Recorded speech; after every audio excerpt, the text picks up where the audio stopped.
Hello students, welcome to Intuition Education. So today I'm starting the second lecture of set theory. In the previous lecture, we learned some introductory terms. We learned what is set, what is the definition of set, and then we learned how to write or describe the sets. Okay.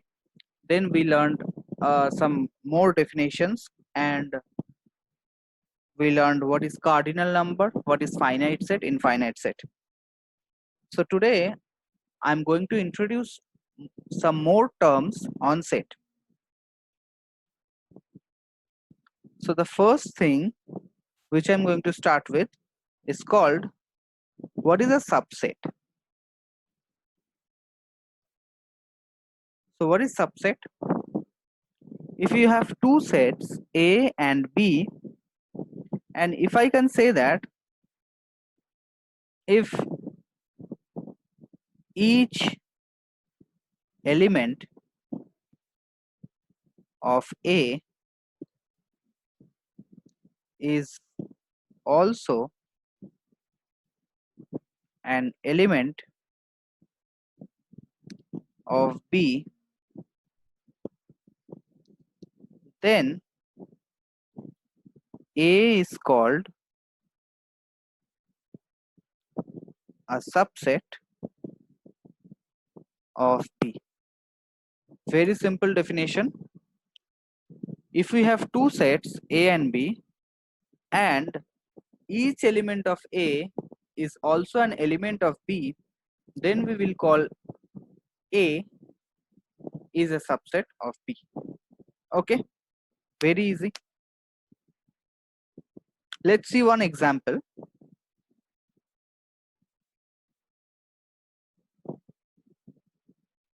Okay, before writing the example, how do we denote A is a subset of B? We denote it by a sign A subset B. This is called the notation of subset.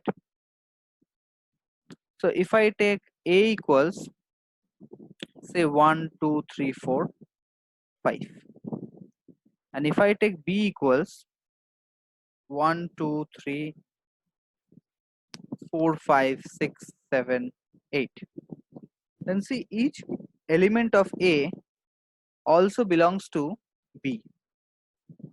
Okay, so we will say that A is a subset of B. But can I say B is a subset of A? Each element of B is not in A, because in B we have 6, 7 and 8 which does not belongs to A. So we can say that B is not a subset of A. We will write B is not a subset of A like this.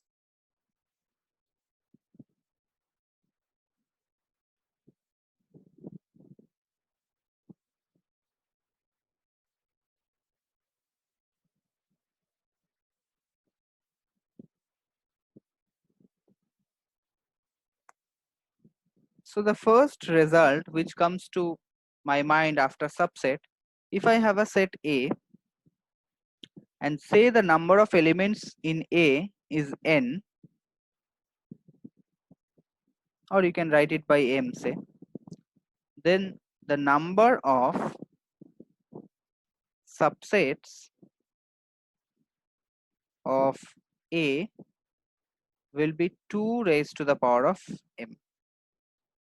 So if A has m number of elements, then the number of subsets of A will be 2 raised to the power of m.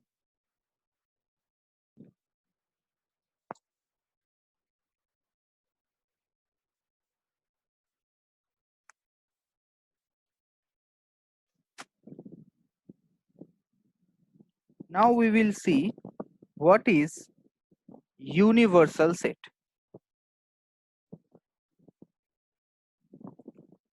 What is universal set? When we are discussing something in set theory, say I am writing a set A in terms of 1, 3, 5, 7, 9 and so on. So basically I took the set of all odd numbers, right? So in this context, I can choose my universal set in such a way that the universal set will contain all this kind of elements. Okay, so in that case, I can take the universal set as natural number. I can take the universal set as set of all rational numbers. I can take the universal set as set of integers, or even I can take real numbers as well. Okay, so depending upon the question, we will be given the universal set also. Universal set means every element, every set is a subset of that set. Okay,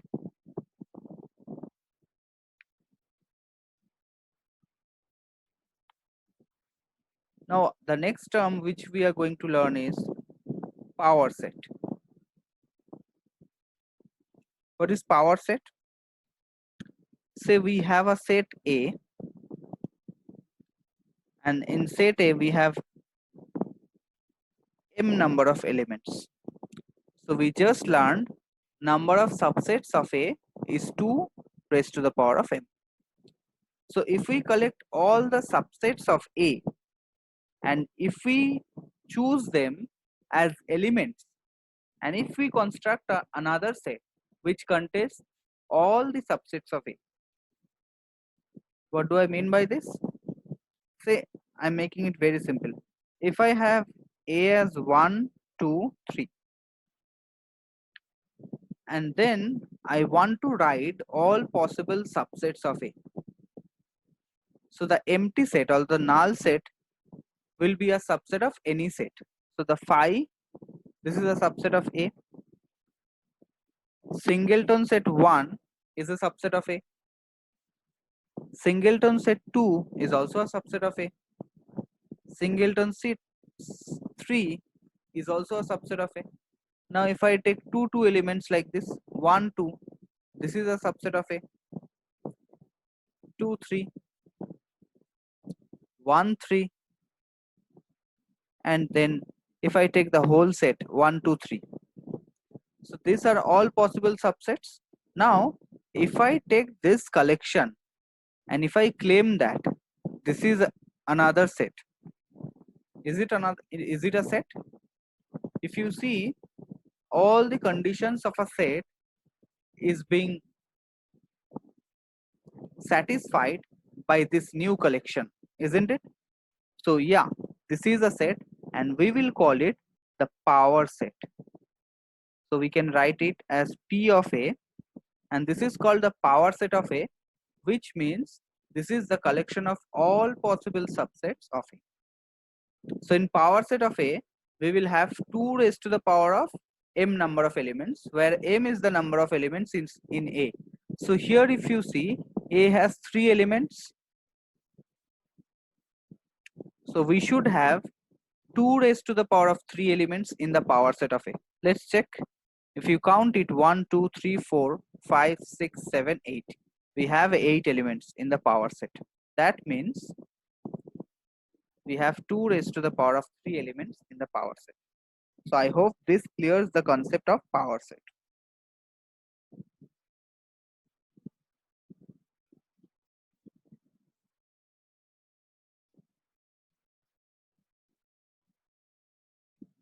Now the next thing which I'm going to share with you is what is Venn diagram.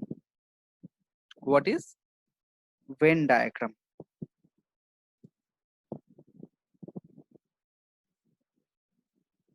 So as the name, Venn was one British mathematician who practiced to write the sets in a closed curve. So we can write a set in a closed curve. More simply, we can write the sets in circles.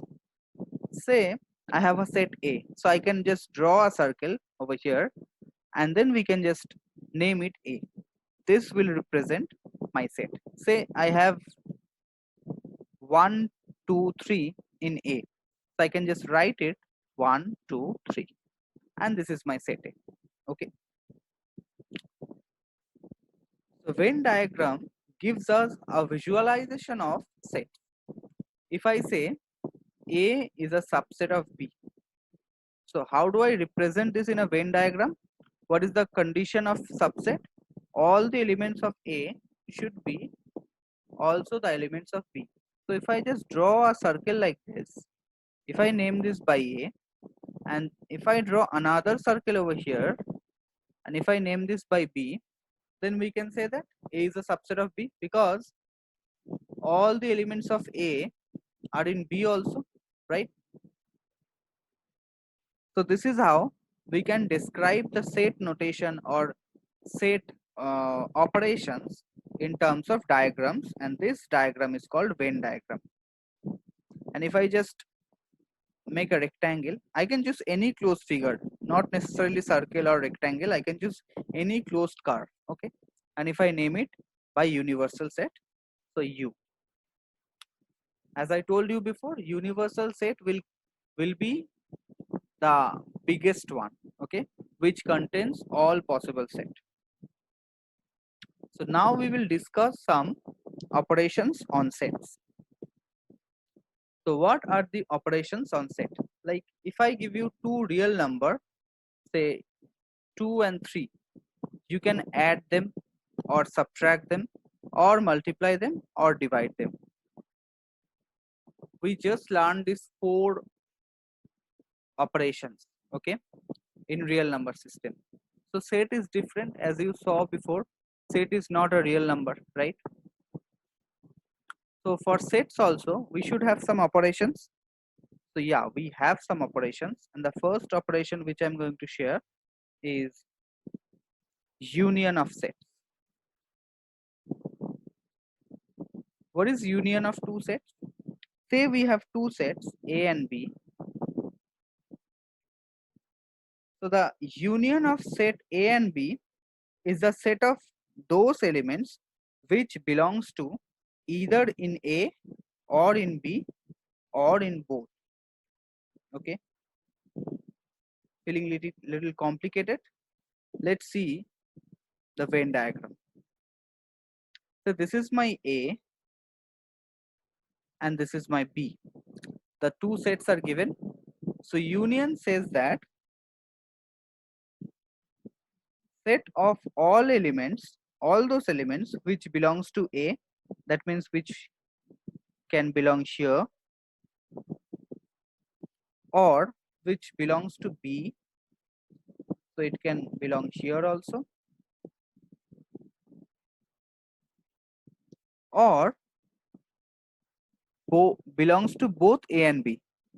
Both A and B means this is the common part of A and B. So that means union means basically saying you are just covering every place of these two sets. Again, I'm repeating, union of two sets means either the elements belongs to A, or they belongs to B, or they belongs to both of these sets. So if you see the Venn diagram, it seems very clear that A union B is nothing but the whole region over here. Okay, we will denote A union B by A union B, and if I want to write it, I can write it like this: all those x such that x belongs to A or x belongs to B. Clear? The next term is intersection. What is intersection of two sets? If I have two sets A and B, the intersection of these two sets is denoted by A intersection B. It's just the opposite of union. Union was denoted by U, intersection is denoted by a flipped U.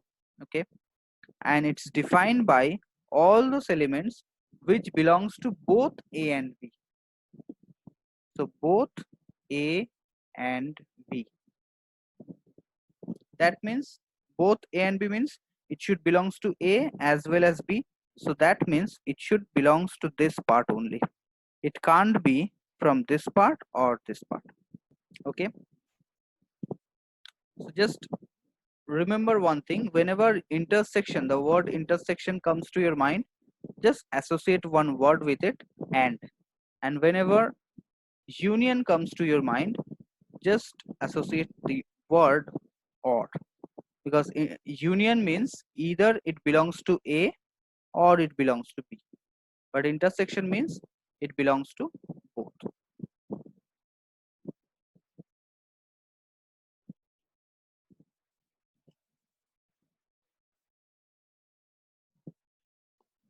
What is difference of two sets? We know what is difference of two numbers, but what about set? Difference of two sets, say I have again two sets A and B, then the difference of A minus B, it's denoted by A minus B, and it is defined by all those elements which belongs to A but does not belongs to B. How do I define it? All those elements X which belongs to A but not belongs to B. So in the notation we will write like this, and if you see the Venn diagram, all those elements which belongs to A but not B. So this is the difference. I hope it's very clear for you.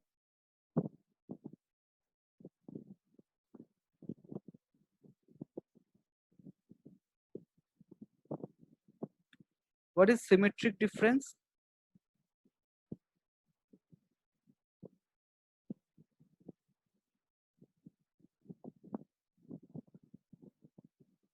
Symmetric difference is denoted by A delta B, which is nothing but A minus B union B minus A. Next definition is, what is the complement?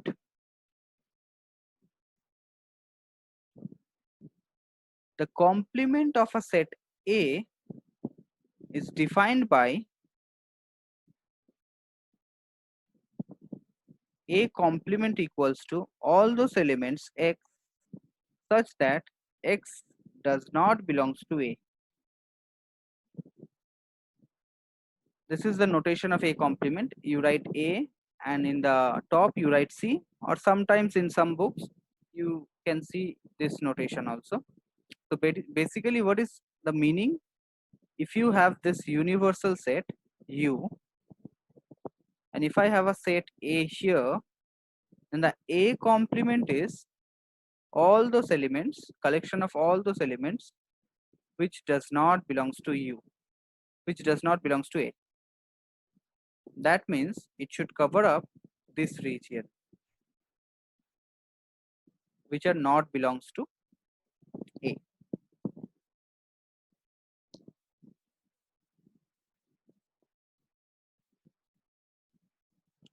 Now we will discuss some laws of set. I am not going to the proof of these laws. I will just write the name of the laws and I'll just explain what is the law about. So the first law is called idempotent law. What is idempotent law? For any set A, we have A union A equal to A and A intersection A equal to A.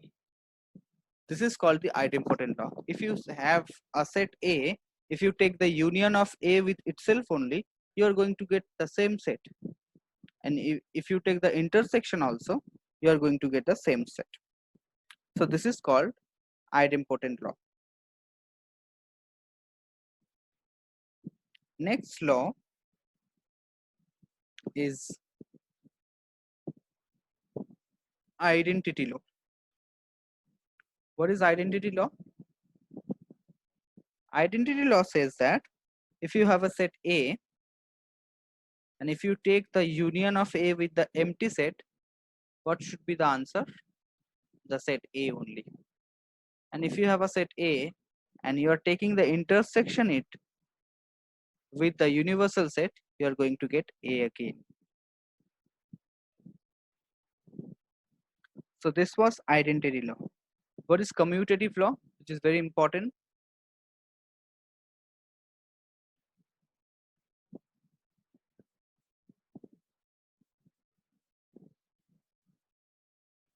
What is commutative law?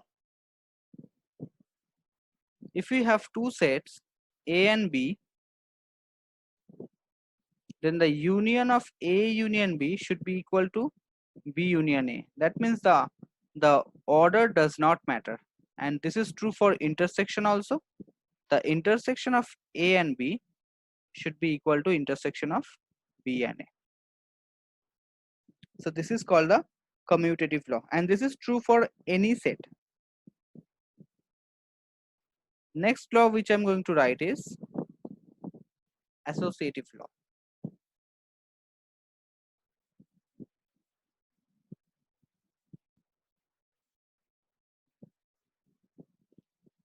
Associative law for a set is, if we have three sets A, B and C, then A union B union C is same as A union B union C. That means you can just shift the brackets. This is true for intersection also. So A intersection B intersection C should be equal to A intersection B intersection C. Next law, very important, which should be used while we will solve the problems, distributive law.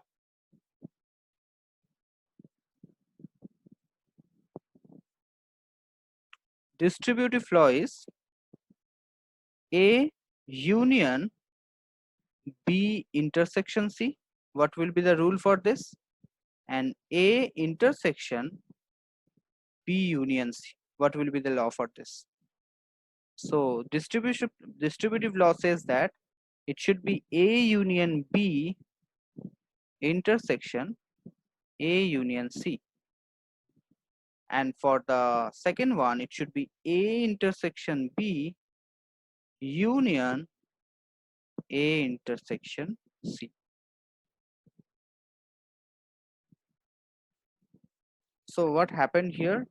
The set which is outside and the sign which is outside, you have to take it twice. A union B, and then this sign over here should come in the middle. A in union B intersection A union C. And for the other one also, it follows the same, just the opposite of the previous one.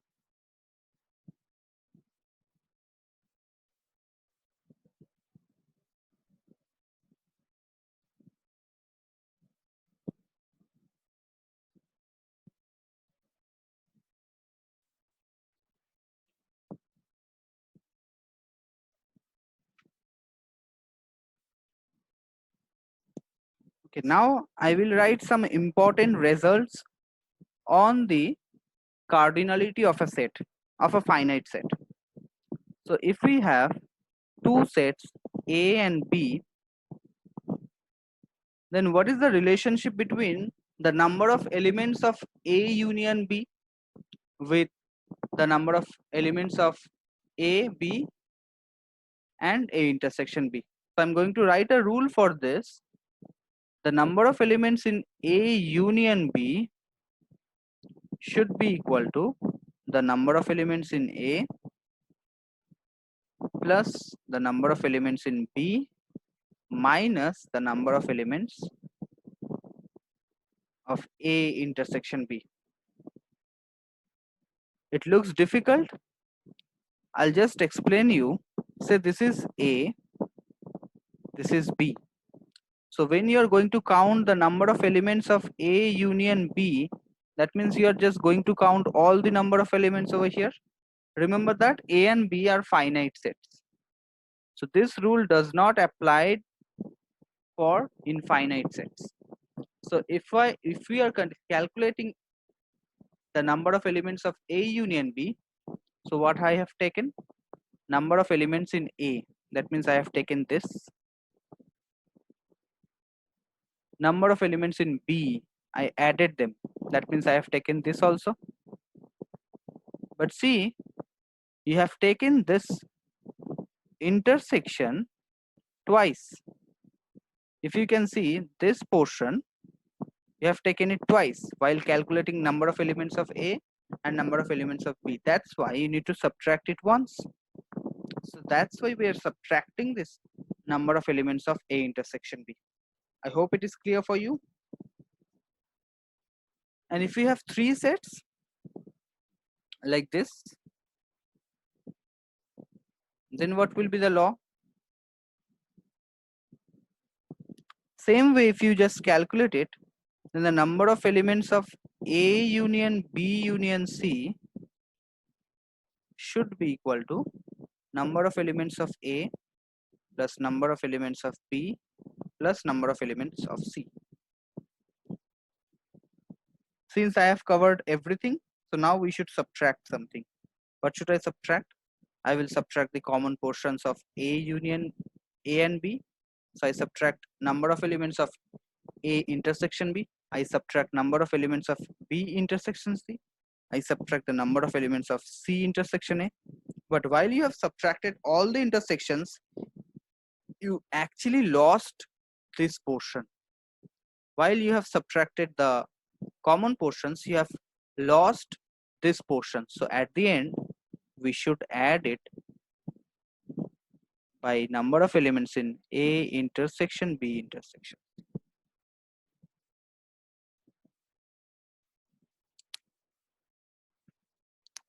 So this was the mostly the theoretical part which we need to know to solve the questions of set theory. So on the next class, we will solve some problems of set theory. So we will meet on the next video. So if you like this video, like this, subscribe to our channel and share it with your friends. Thank you.